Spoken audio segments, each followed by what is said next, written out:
Hola, buenas tardes.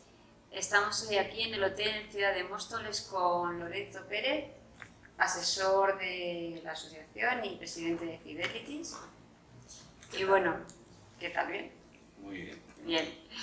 Hoy estamos para hablar sobre la incapacidad absoluta, el procedimiento, cómo y cuándo hay que empezar a mover y a gestionar los trámites, pero en particular vamos a hablar sobre mi caso, que es un caso que, entre comillas, pasa todo lo que no puede pasar y pasa, ¿no? Sí, se han conjuntado ahí todos los astros para que sucedan cosas negativas hasta el final, que es positivo. Pero el resultado es que lo conseguimos. Entonces, lo primero de todo, vamos a hacer la pregunta que es la más esencial, es ¿a partir de cuándo se debe empezar a tramitar una incapacidad laboral?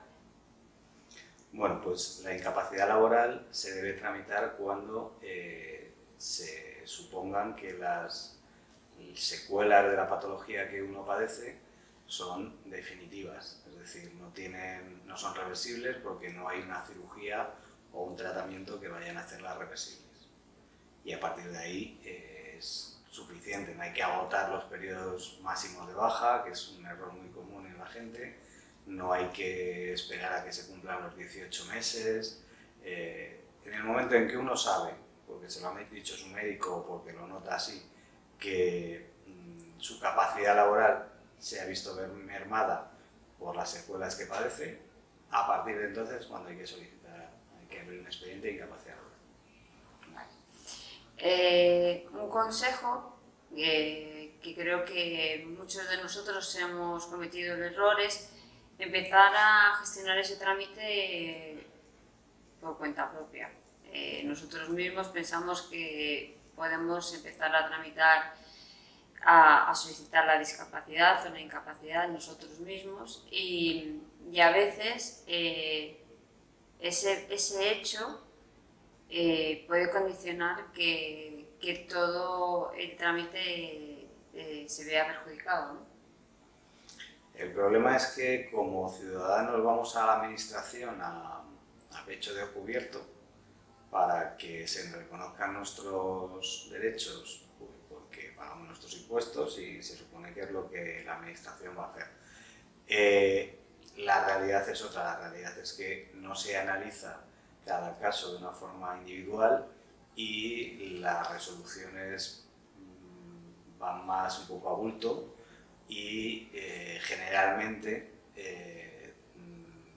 se acogen a cualquier documento o información en base a las preguntas que te hacen los equipos de valoración para denegar. Entonces, el resultado es que la inmensa mayoría de las expedientes de incapacidad laboral tienen un resultado negativo, más del 90%, y a partir de ahí hay que reclamar. Entonces, cualquier rastro que dejemos que pueda ser algo a lo que se pueda acoger la administración para denegar, lo van a utilizar. Ese es el mayor problema que hay. O sea, pensamos que nos van a dar lo que nos corresponde y realmente se trata de una forma un poco diferente desde la administración.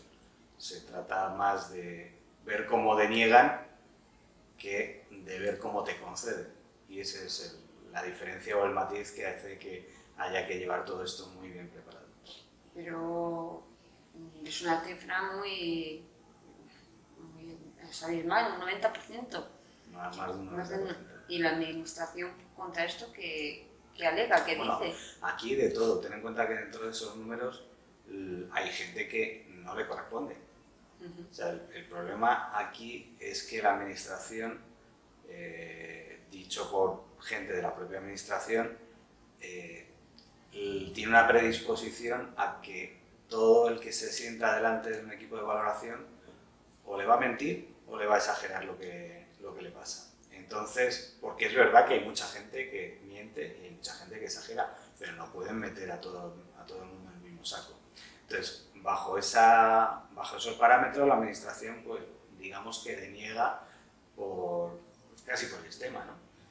Y por eso hay que llevar todos los datos muy bien depurados, todos los informes, todo muy coherente en tu discurso, etcétera, etcétera, cuidar mucho los detalles para evitar que te denieguen, sin exagerar, sin mentir, pero explicando muy bien qué es lo que te ocurre de verdad. ¿Por qué es tan importante la imagen personal cuando tú vas a una valoración? Al final tiene parte o sea, por un lado está lo que te he dicho antes, es decir, la predisposición de quien está frente a ti escuchando lo que le estás contando es que esa persona me va a contar una película, ¿vale? Si encima te ve que pues vas muy pintado,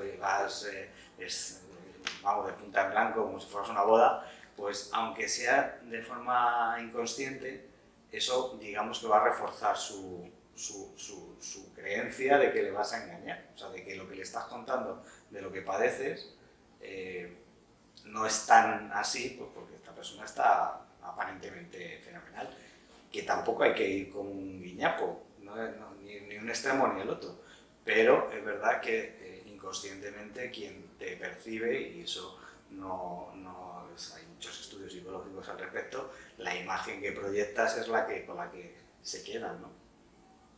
He de decir que en todo este proceso yo no he asistido a ninguno de mis juicios porque me negué a no ir como voy habitualmente. Habitualmente voy como ustedes me ven. Pero tal y como yo, se sienten muchas de las personas, tanto hombres y mujeres, pacientes, que lo único que les queda en este camino y en esta lucha es verse bien.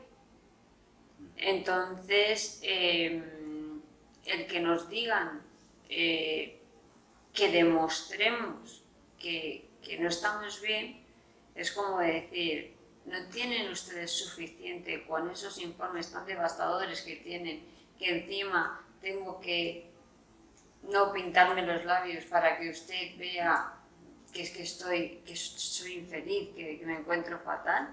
Entonces, que sepáis que también se puede hacer, no tengáis miedo a eso, que hay otras opciones, que hay la opción de hacer un poder para tú no asistir.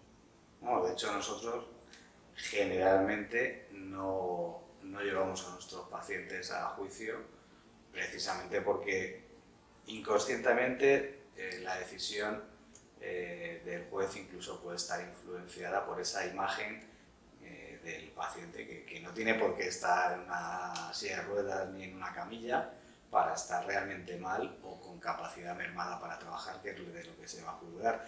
Pero es verdad que una imagen de una persona que aparentemente esté sana puede influenciar inconscientemente a ese juez y al abogado de la Seguridad Social seguro para determinar si te corresponde o no una incapacidad laboral. Es injusto, pero es así. Así que mi recomendación es que hagáis caso a los abogados y que ese día os quedéis en casa y confiar plenamente en ellos, porque ellos siempre, al menos desde Fidelitis, siempre van a velar por nosotros. ¿Qué es Fidelitis? Bueno, pues a mí no me gusta llamarlo despacho de abogados, aunque lo sea. Me gusta más llamarnos consultora legal porque es verdad que somos algo diferente a un despacho de abogados al uso. Entre otras cosas porque lo más importante dentro de un proceso de este tipo es conocer la viabilidad de tu caso, ¿no? Entonces nosotros procuramos asesorar antes sobre la viabilidad de los casos, entre otras cosas porque si un caso no es viable ni te hacemos perder el tiempo ni lo perdemos nosotros. Por supuesto, eso tiene que ver también con nuestro modelo de negocio, y es que nosotros no cobramos honorarios si no ganamos los casos. Con lo cual, pues pues lo que decíamos antes de la coherencia del paciente entre los informes que presenta y lo que dicen en los equipos de valoración, pues esto es lo mismo, es decir, los segundos más interesados en que un caso salga adelante somos nosotros, después del paciente, ¿no? Porque si no ganamos, no vamos a facturar honorarios. Entonces, tenemos que hacer un estudio de viabilidad realmente profundo para saber si un caso es o no viable, y eso es lo que tiene que saber la gente. Es decir, hay mucha gente que se empeña en llevar adelante casos que no son viables. Entonces nosotros lo que decimos es, mira, esto no es viable, no te pegues contra una pared porque vas a perder tu tiempo y no merece la pena. O mira, para que esto sea viable necesitamos A, B, C y D. Y sin A, B, C y D, pues se van mermando las opciones de que sea viable.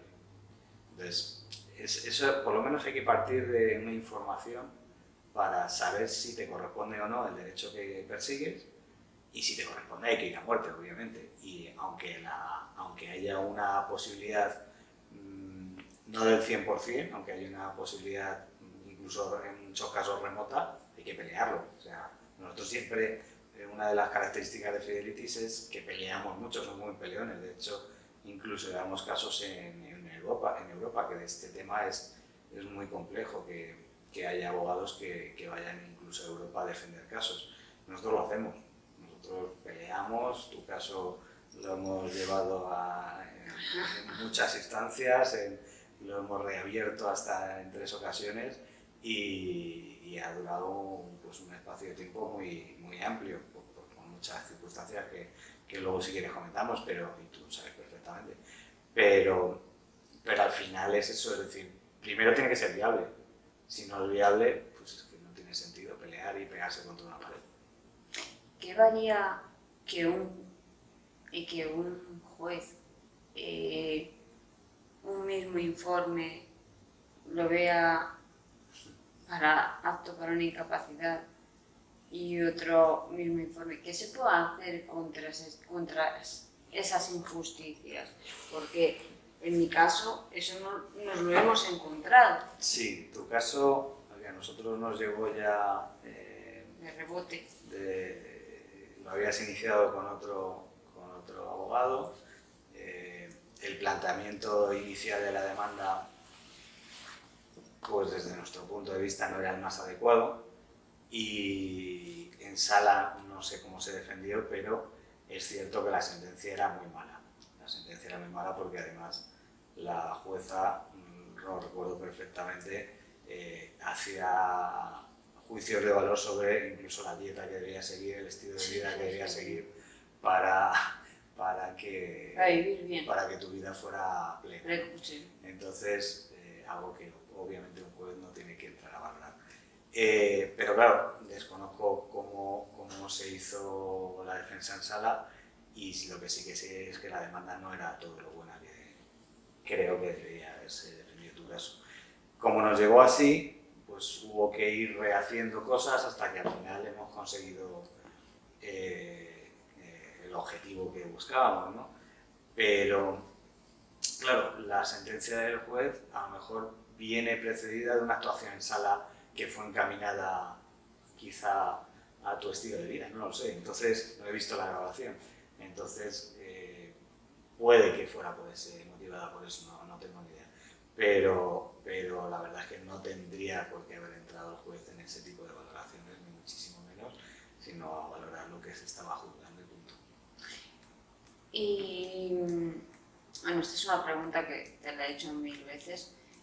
¿Y hay algo que se pueda hacer contra esos jueces que de una manera u otra te destrozan la vida durante 6 años y medio, que ha sido mi... Es que mira, aquí es un tema muy peliagudo. Lo primero es lo que te decía. La jueza en este caso, yo creo que se extralimitó ampliamente en su tarea y entró a valorar cosas que no son tarea de un juez. Temas total y absolutamente médicos que no tienen nada que ver con su tarea principal. Pero probablemente la defensa en sala de tu caso animó también a esa redacción. Entonces, luego, obviamente, el perjuicio se ha reparado, después del tiempo, pero se ha reparado, y no es fácil, salvo que haya una actuación muy negligente por parte de un juez y además reiterada, el que le vayan a sancionar o limitar sus funciones o meter en el congelador o llamarlo X, ¿no? Entonces no es fácil, tendría que ser algo muy grave para que eso sucediese. Claro, pero ahí está que es para cada uno grave, porque durante estos 6 años yo he perdido absolutamente todo. Sí, pero lo que te decía, o sea, la jueza no, yo creo que, vuelvo a repetir, se extralimitó en sus funciones, pero como no he visto la grabación de la defensa en sala que hizo todo letrado en ese momento, pues quizá vino motivada por cómo se desarrolló el juicio, quizá, no lo sé. Entonces, habría que ver un poco todo en conjunto, porque siempre vemos la parte, por lo menos pues, yo puedo entrar a valorar la parte que he visto, pero no desconozco la otra parte. Y ahora viene la parte en la que ganamos, pero nos reconocen que ganamos desde hoy. Claro, aquí esto es lo que se están ateniendo es estrictamente a la ley. Es decir, igual que te digo que no se atuviera una ley al principio cuando se tendría que haber reconocido, aquí hay que tener en cuenta varios factores. Y es que no se te reconoció no porque tú no tuvieras derecho a la prestación, a la absoluta en este caso, sino porque a lo mejor quien te defendió no te defendió como debía hacerlo. Se conjugaron probablemente las dos cosas. Es decir, si tú hubieras tenido una defensa adecuada, es posible que tuvieras desde el primer momento la absoluta que te correspondía. Como eso no se consiguió en ese momento, digamos que ya no partes de 0, ya partes de 5. Y ya no te miden desde 0, te miden desde 5. Entonces ahí lo que dice la ley es, medir el agravamiento, ¿no? Desde ese punto. Desde ese punto, claro, no ha habido un agravamiento tan evidente hasta hace bien poco, o no lo entiende la Seguridad Social tan evidente hasta hace X tiempo, ¿no?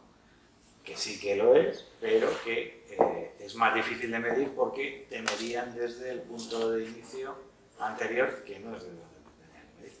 Entonces, ¿qué es lo que ocurre? Que la ley dice que el punto, como ha sido un procedimiento diferente, de hecho hemos ya abierto hasta 3, ha sido con el tercero, el punto desde el que te corresponden los atrasos legalmente es desde el reconocimiento, desde la fecha de reconocimiento. Si hubiera continuado el procedimiento desde el inicio y hubiera sido uno solo, ahí sí te habrían correspondido los atrasos desde el principio.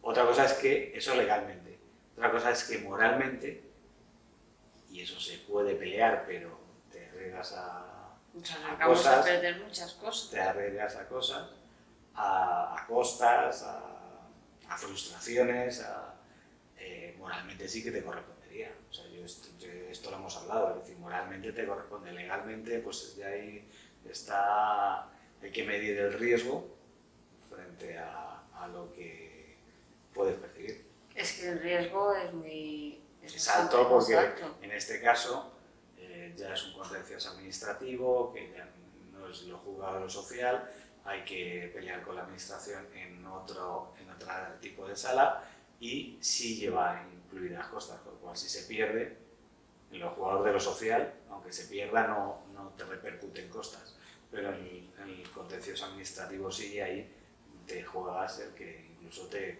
pierdas más de lo que estás pidiendo. Recordemos que es solo por recurrir a algo que es tuyo y que no te han reconocido. Sí, es así. Lo que pasa es que no te lo han reconocido, a lo mejor no por ellos, sino por un poco la situación en global. Es decir, ¿y dónde va todo ese dinero de tantas personas que no se reconocen?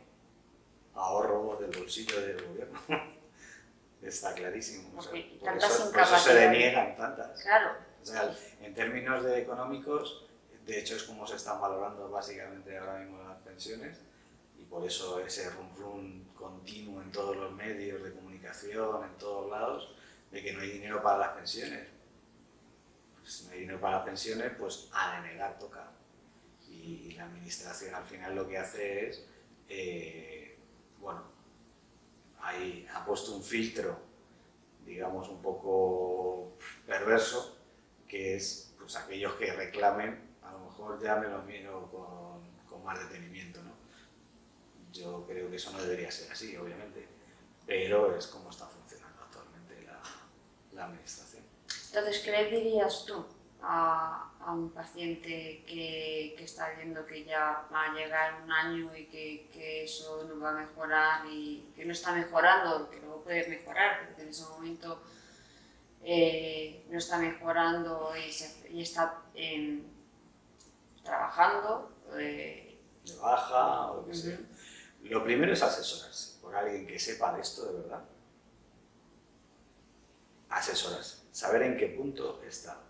En el momento en que vas a un experto que examine tus informes médicos, que te escuche, que escuche tu discurso, te va a hacer un análisis de viabilidad de tu caso, o lo que hacemos nosotros, y te vamos a decir, mira, sí puedes o no puedes, o si vas a conseguir una total con lo que tienes, o una absoluta, o lo que sea, o no, mira, vamos a esperar porque ahora mismo estamos todavía en una fase, por ejemplo, pasa mucho con los pacientes de cáncer, en los que hay que esperar quizá a finalización de tratamiento.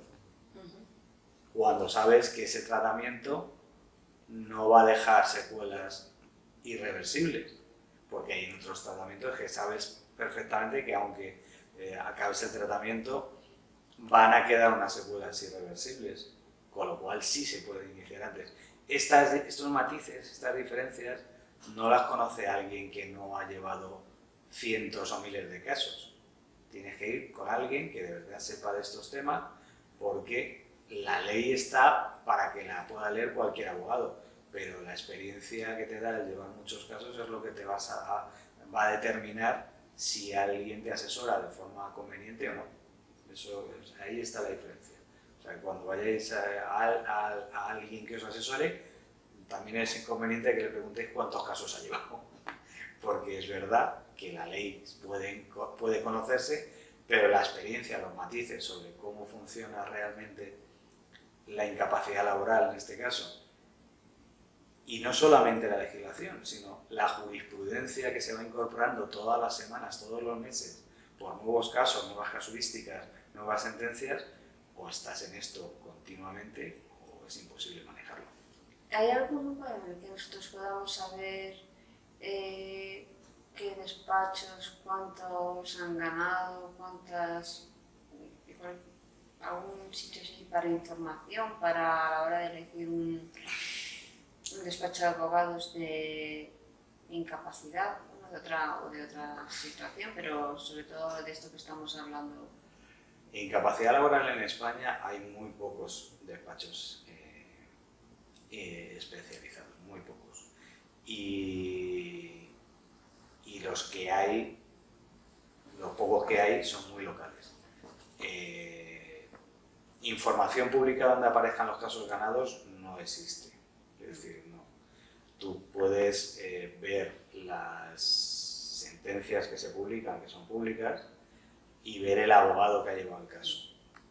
Pero es muy difícil de encontrar todas las sentencias de ese abogado, no se busca por abogado. Entonces es muy difícil para un ciudadano conocer esa información. Tienes un poco que fiarte de la palabra del abogado, de los abogados. Y también del boca a oreja. Al final esto sí se sabe. Es decir, si has llevado muchos casos hay mucha gente que te puede hablar de esta gente. Si has llevado 4, pues difícilmente encontrar esos 4 que lo lleven, ¿no? que lo conozcan. Pero no hay ningún acceso público al que puedas conseguir esa información. Yo desde aquí quería lanzar sobre todo un mensaje de apoyo y de esperanza y que no tiréis la toalla, sobre todo si tenéis detrás las personas como Fidelity, que sabéis que tienen un respaldo, os respaldan desde el principio, porque parece que no, pero el que no nos cobren desde el primer momento, eso es una garantía, porque dicen, ellos están trabajando por nosotros, porque les compensa igual que a nosotros ganar. Entonces, que yo siempre digo a todos los pacientes que me llaman preguntando cómo va mi caso, yo siempre digo, tenéis que confiar porque a ellos les interesa igual que a nosotros ganar. Y si caemos, nos tenemos que dejar asesorar porque yo he caído muchas veces, he intentado 2 o 3 veces, yo creo que dejarlo, pero más que nada por el desgaste psicológico que es oír no y no, y tú ves que tus informes médicos y todos tus especialistas te están diciendo que no entienden cómo la justicia está teniendo esta resolución, entonces es un poco así, entonces siempre tienes que tener una persona, yo en este caso pues he tenido a Lorenzo, que siempre me decía, pero no, Pilar, que lo vamos a ganar, tarde o temprano vamos a ganar.